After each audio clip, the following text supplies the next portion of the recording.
Hello everybody, welcome to video number 11. Um, I hope everybody had a wonderful Thanksgiving. Mine was terrific. Um, I got some real special news. I'll tell you about it on Friday. I look forward to seeing you all on Friday. And as always, if there are any questions or comments or concerns that you have and you need immediate response, please feel free to call me or email me. I am available pretty much any time. So, the homework that you had was on page 258, which I don't know if you noticed or not, but is the last section in chapter 5. So we are completing chapter 5 right here. And this will be a relatively short video because chapter 5 had a bunch of information in it, and I will assign more problems at the end of this video from chapter 5 for you to do. But please look over the chapter this week and see if there are any topics that you're still not clear on. I'll be happy to review them for you on Friday. But for homework, on page 258, and this dealt with the last section, which gave you all of the different ways of proving certain quadrilaterals as special quadrilaterals. And all of those properties were listed for you on pages 255 and 256. Since all of our tests are open book, open note, you don't need to memorize all that stuff.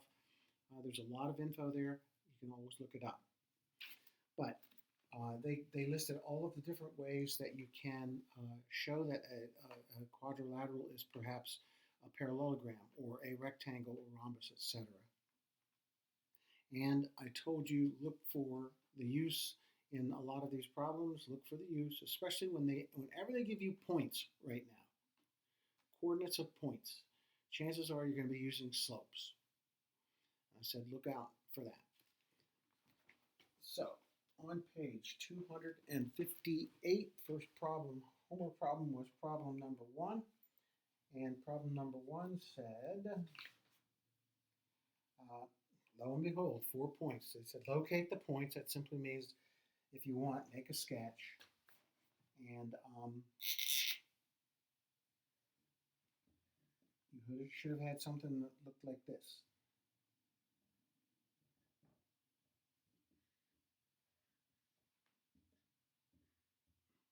It said they gave you 4 points, Q, U, A, and D. 2, 4, and 2, 7. A was 10, 7, and D was 10, 4. Now, hopefully, you recall, we've done problems like this in the past. The question said, give the most descriptive name that you can for figure QUAD. Hopefully you recognized these 2 points have the same, no, I take this back. This is,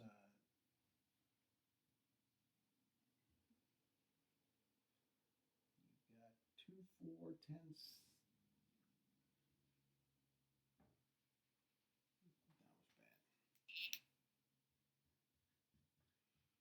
bad. 10, 4, 2, 7, and A was 10, 7. My mistake. Sorry. There. Now, hopefully you recognize that these 2 points have the same y coordinate. Therefore, this is, any points that have the same y coordinate lie on a horizontal line. Likewise, these 2 points have the same y coordinate, 7 and 7. They are on a horizontal line. These 2 points have the same x coordinate.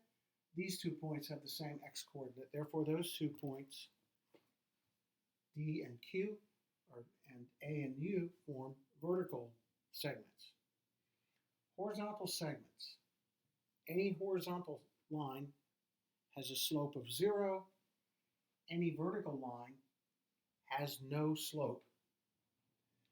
And if you, again, if you did determine the slope of QU, slope of QU is the change in y, 4 minus 4, over the change in x, 2 minus 10. So you get 0 over negative 8, which is 0. Likewise, the slope of AD, or DA. The slope of DA is 7 minus 7 over 2 minus 10, which is 0 over negative 8, or 0. Since these two have the same slope of 0, that means that QU is parallel to DA.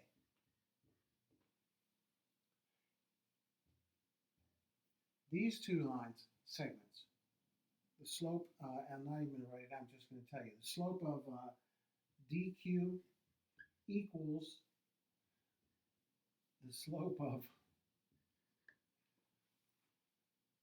slope of DQ and the slope of AU are the same, no slope. You can't really say they're equal. Neither of them have a slope because your denominator will end up being 0. So that makes this, I told you, if two lines have no slope, vertical lines are always parallel. So I know it is a parallelogram, but I can even be more descriptive because we said any vertical and horizontal segment are perpendicular. Even though the definition of perpendiculars using slope was lines that are perpendicular have slopes that are negative reciprocals with one exception, this exception, slope of 0 and no slope. If a vertical and horizontal line meet, they always meet at right angles. They are perpendicular. So what I have here is a quadrilateral with 4 right angles, and that was one of the properties. A quadrilateral with 4 right angles is a rectangle. So the most descriptive name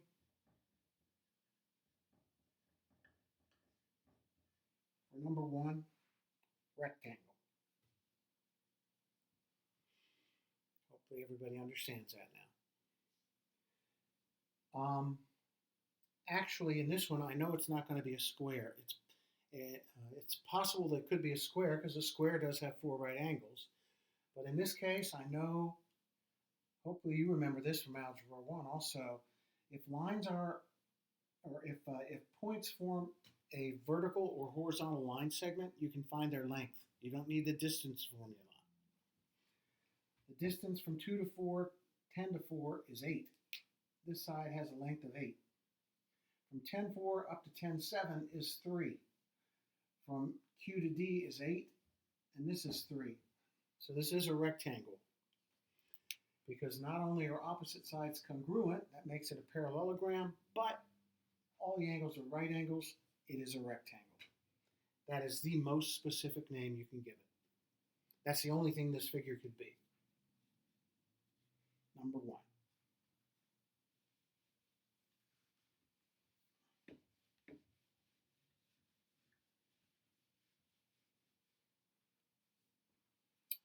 Number 2. They gave you this figure.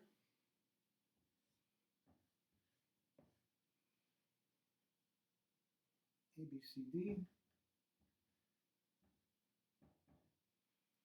And they told you that this side is 2x plus 5. This side is 4x minus 17.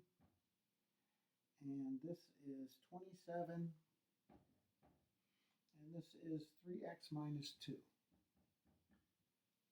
They said if AB is congruent to DC, show that this figure cannot be a rhombus or is not a rhombus. Well, if these two sides are congruent, then you set the quantities equal to each other. 2x plus 5 is equal to 4x minus 17. Subtract 2x from both sides. Add 17, and you get 22 is equal to 2x, so x would equal 11. If x is 11, that makes This side, 2 times 11, 22 plus 5 is 27. 4 times 11 is 44. 44 minus 17 is 27. 3 times 11 is 33. 33 minus 2 is 29. Well, 3 of the sides work out, but a 27 by 27 by 29 by 27 is not a rhombus. It is not a rhombus because all 4 sides are not the same length. Okay? Hopefully everybody recognizes that. In order to be a rhombus, all 4 sides have to be equal.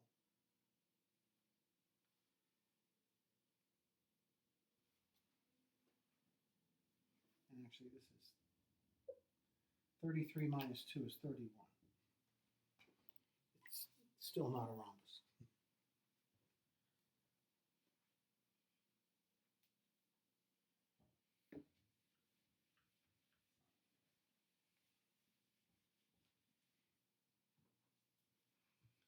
Number 3.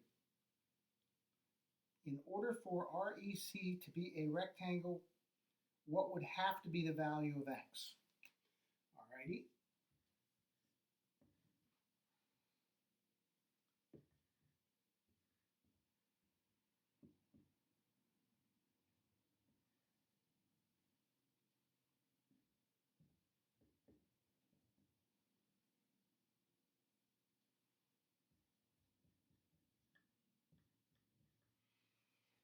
In order for this to be a rectangle, all the angles have to be right angles, which would mean 2x plus 6 plus 42 would have to equal 90.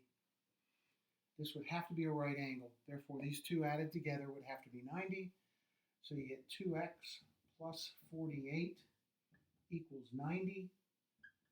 2x is equal to 42. X would have to equal 21.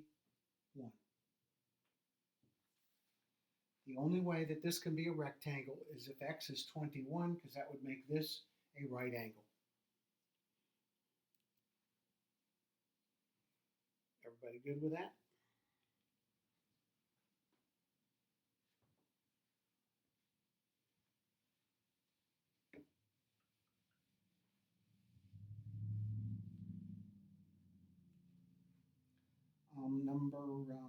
Number 4.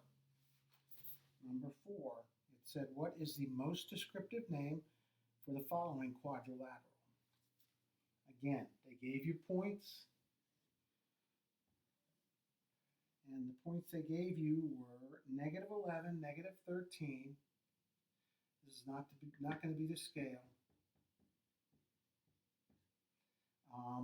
7, 13, -13.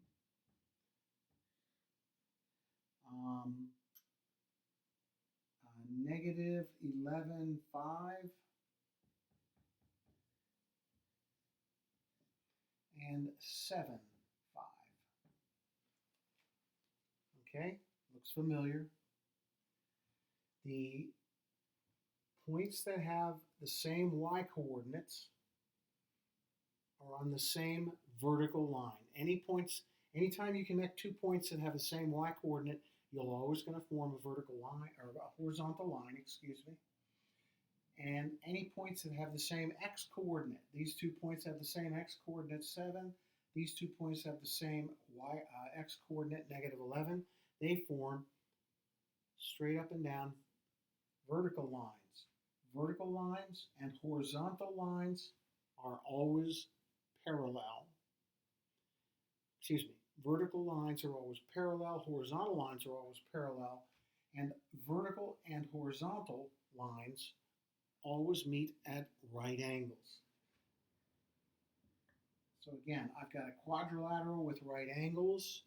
The most descriptive name I can give it, rectangle. And again, since this is a horizontal line, I actually can find the distance. From -11, 13 to 7, 13 is 18 units. This side would be 18 units. From 7, -13 up to 7, 5, this is 18. Um,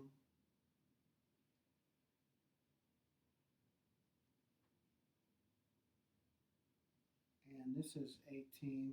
So I can actually say more than a rectangle. This is going to end up being a square because it's a rectangle with all of the sides congruent, making it a rectangle and a rhombus. It is a square. But since we haven't really talked about lengths of line segments yet, I'm just kind of throwing this out that horizontal segments and vertical segments, you can just take the difference of the x's or y coordinates. If you did not remember that, the most descriptive name that you could then give to this one would be rectangle. But I would accept rectangle or square.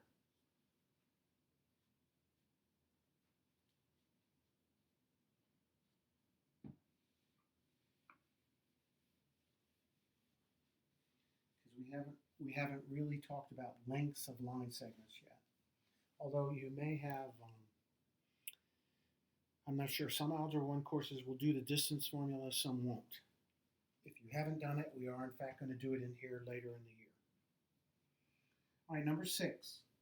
What is the most descriptive name for a quadrilateral with diagonals that are perpendicular bisectors of one another? So if you have two diagonals that are perpendicular and bisect one another, that means if I were to connect these points, I call this A, B, C, D. The most descriptive name that you could give for this figure, well, go back and look through your list. In order to prove a figure is a rhombus, you have to show that the diagonals are perpendicular bisectors of one another. Or another way of doing it, if you drew it like I did, all four of these triangles are congruent, which makes all four sides congruent. A quadrilateral with all four sides congruent must be a rhombus. So in this case, rhombus.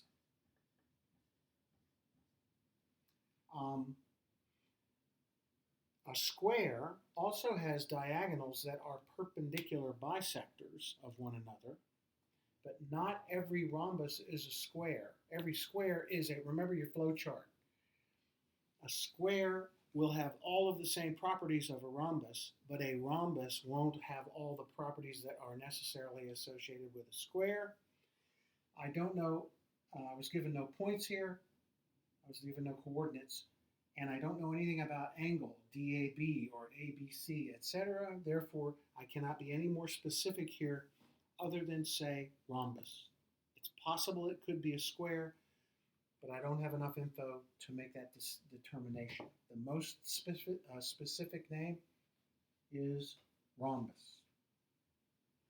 B.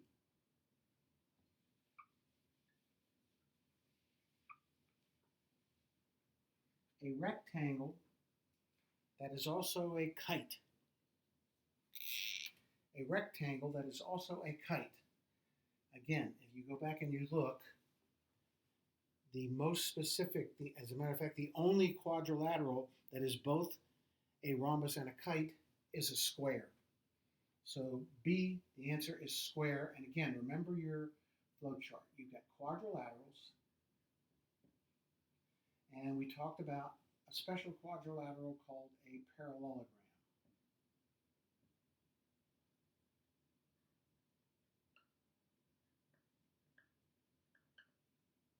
Both sets of opposite sides parallel, both sets of opposite sides congruent, consecutive angles supplementary, opposite angles congruent, all those properties. And then we talked about a special parallelogram called a rectangle.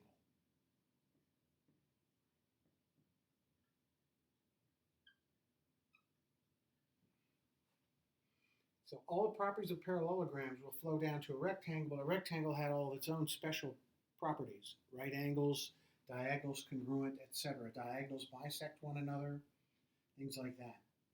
And then we talked about a special rectangle, which was a square.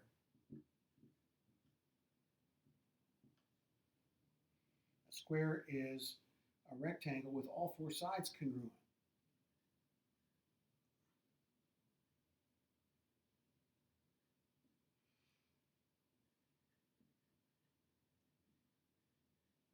A rhombus was a parallelogram with all four sides congruent. Every rhombus is also, or every square is a rhombus because all four sides of a square are congruent. So following it down, something that's both a rectangle and a rhombus is a square. A square is everything we talked about up here. It's a, and we also then talked about a kite.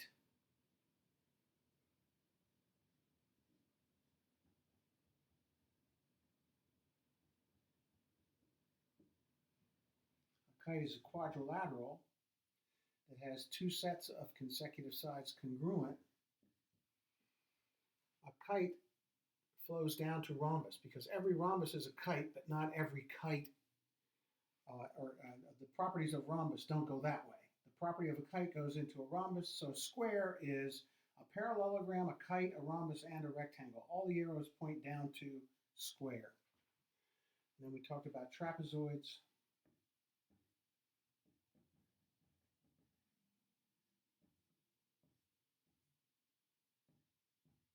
And one special one,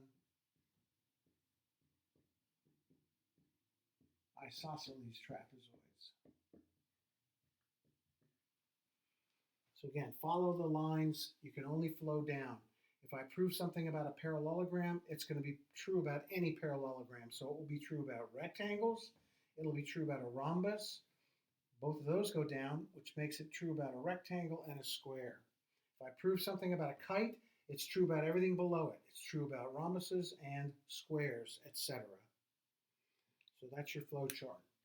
And again, part B, our number 6B said, what is the most descriptive name for a rectangle that is also a kite? Well, again, a square is a kite, because follow the arrows down, and it's also a rectangle, therefore the most descriptive name, 6B, square.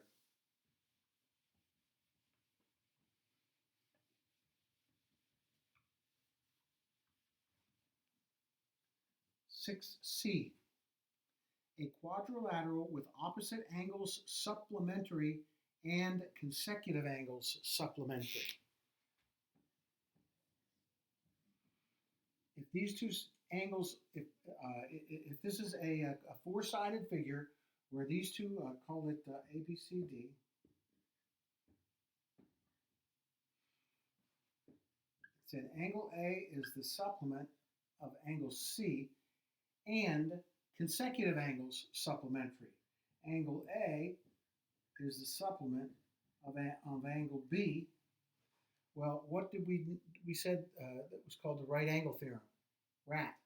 If angles are both, or if angle A is the supplement of C and angle and angle A is the supplement of B. If A is a supplement of C and A is a supplement of B, that means that this angle and this angle have to be congruent by supplement theorem. And the only way that these can be congruent and in fact supplementary is if they're right angles.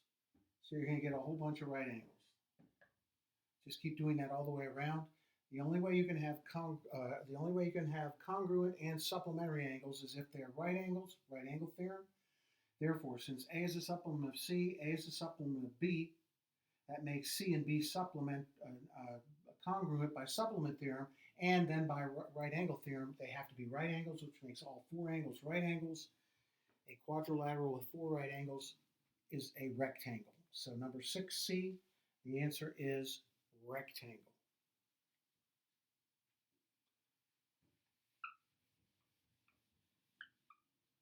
6D, a quadrilateral with one pair of opposite sides congruent and the other pair of opposite sides parallel.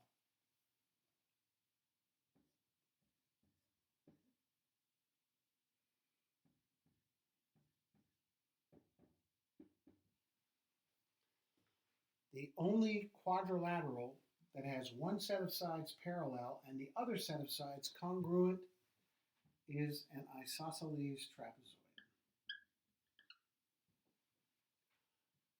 It can't be any other figure, at least from the given information. The most descriptive name you could give for this one is isosceles trapezoid.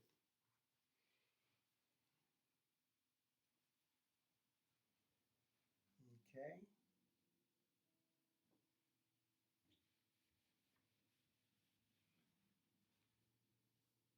Number 8.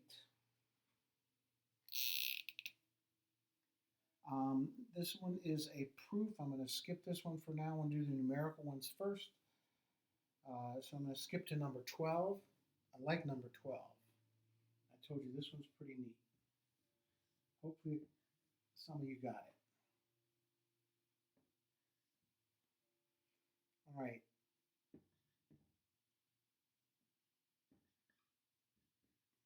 There's a couple of ways to approach this one.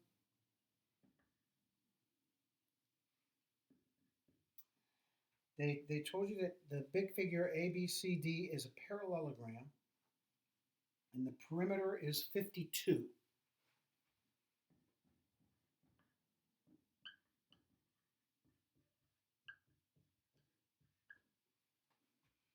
And they told you that the perimeter of ABMN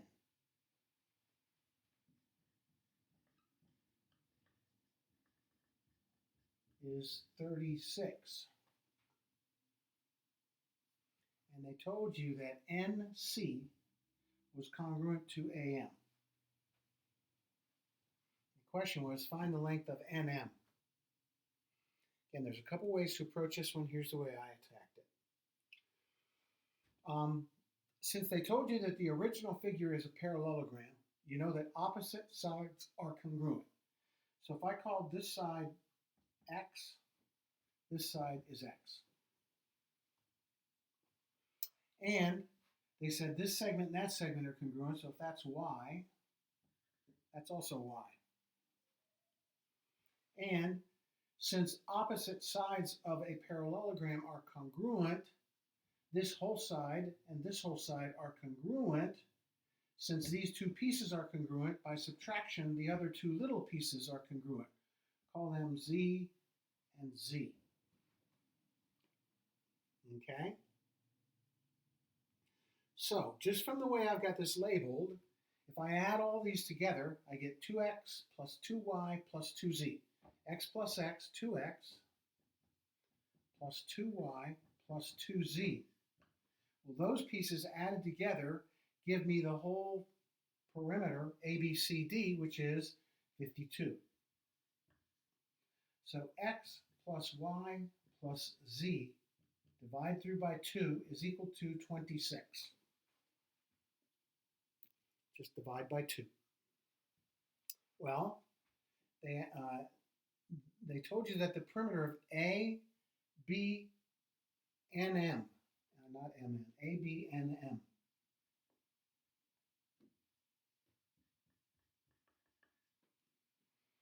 The perimeter of this figure is 36. Well, the perimeter of this figure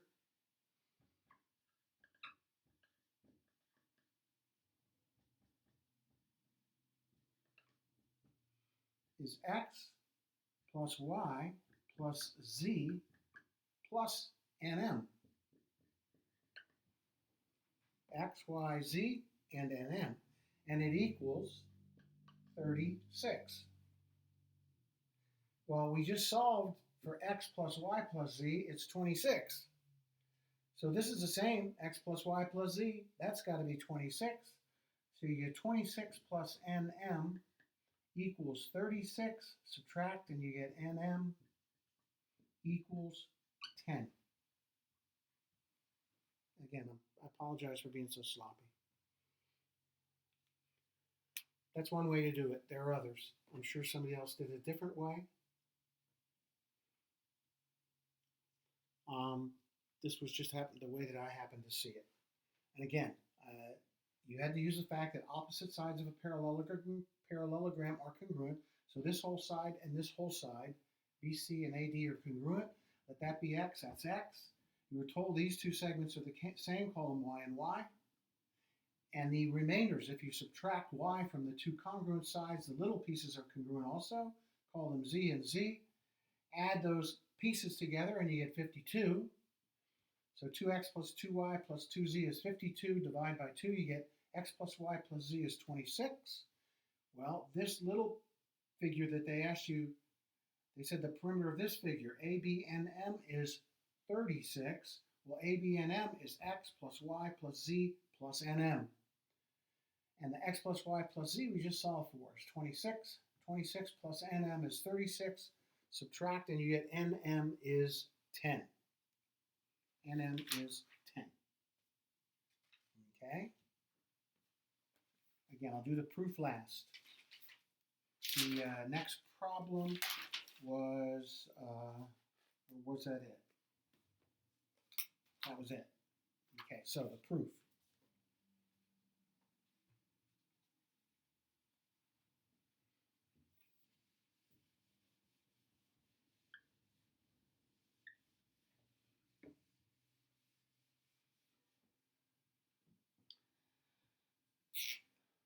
They gave you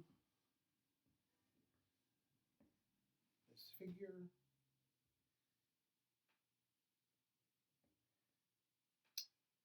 TPW.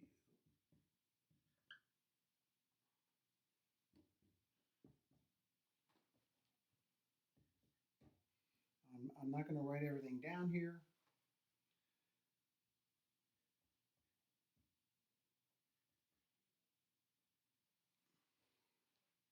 Hopefully you can see that. The figure they gave you in this problem, that in this figure YTWX, they gave you the fact that it is a parallelogram.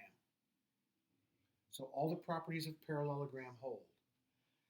And they also told you that this segment was perpendicular. YZ was perpendicular to WZ is perpendicular to YT, and YP is perpendicular to TW. So I just drew in the perpendicular segments. That's 1 and 2, angles 1 and 2. You'll see why I did that in a second. And they said that AB, and TP is congruent to TZ. So this little segment and that little segment are congruent. And they wanted you to prove that not only is this a parallelogram, but it is a rhombus. In order to prove that it's a rhombus, I've got to show that sides are congruent. It's already a parallelogram, so if I get a parallelogram with the four sides congruent, it makes it a rhombus. So again, enter all your given info. Right now, lines that are perpendicular intersect at right angles. Therefore, angle 1 is congruent to angle 2. That's a definition of perpendicular, and all right angles are congruent. Statement 3. All right, now you were told that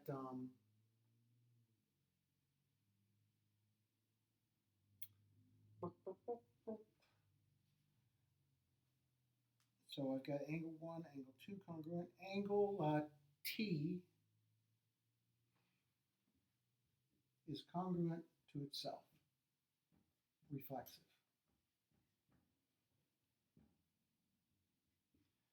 Angle T is in triangle YPT as well as triangle WTP. If you can't see it, pull them out. You've got two right triangles here. We'll call this one WZ. This is angle 1. So this is WZ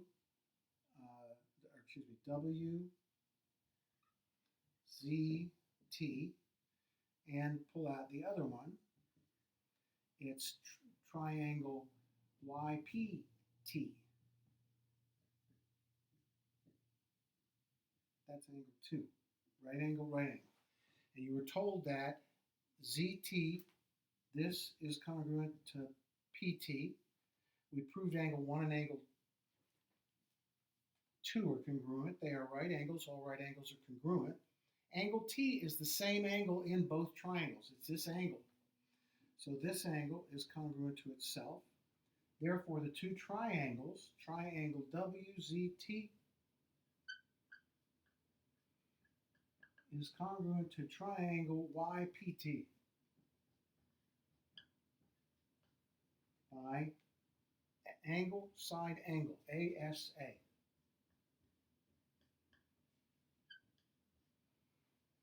And since they are congruent, that makes side YT congruent to side WT.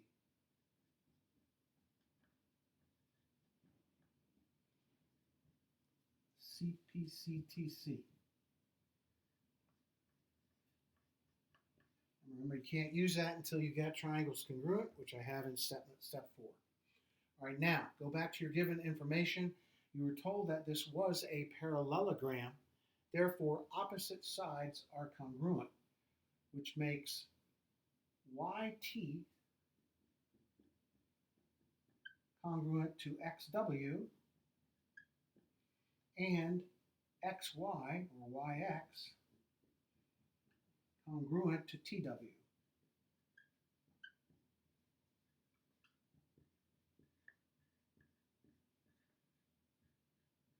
Opposite sides of a parallelogram are congruent, or you could simply state properties of parallelograms. And then statement 7, taking statement 5 with 6, since YT is congruent to WT, and WT is congruent to YX, and YT is congruent to XW, it makes all 4 of them congruent by substitution or transitivity, either or. So all 4 sides, TW is congruent to WX, is congruent to XY, is congruent to XT or TX.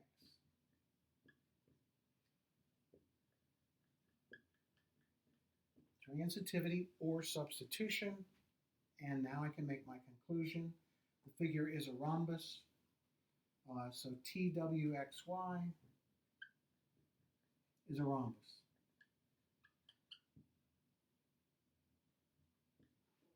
All 4 sides are congruent. A quadrilateral with all 4 sides congruent is a rhombus. So simply state that all 4 sides are congruent. Therefore, it is a rhombus. I'm sure there are other ways to do this proof. I don't know if you did it differently, but if you did do it differently, please ask me about it on Friday. And that was it for the homework on this section. Again, there's a lot of info in this chapter, which is why I'm not going to introduce any new info. I'm going to give you a set of more problems to do for Friday involving chapter 5, and hopefully we will answer some of your questions when you get these, and please bring in any questions that you might have about chapter 5 on Friday, and that will be the end of chapter 5. We'll end at 6, and I'll give you a 5-6 test later after we finish that. Probably, definitely before Christmas, I believe. So, for Friday,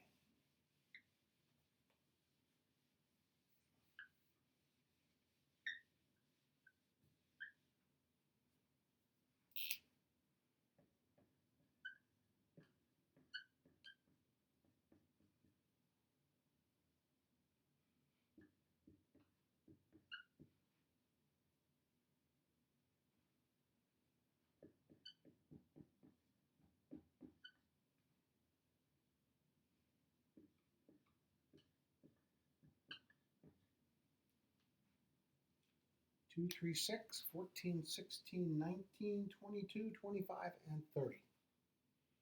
These are in the review section, review problems, and hopefully this will remind you of other stuff that we have done in the chapter.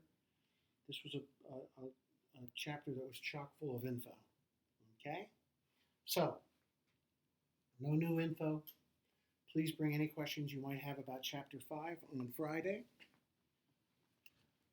Again, I hope you all had a wonderful Thanksgiving break, and I look forward to seeing all your smiling faces on Friday. Adios.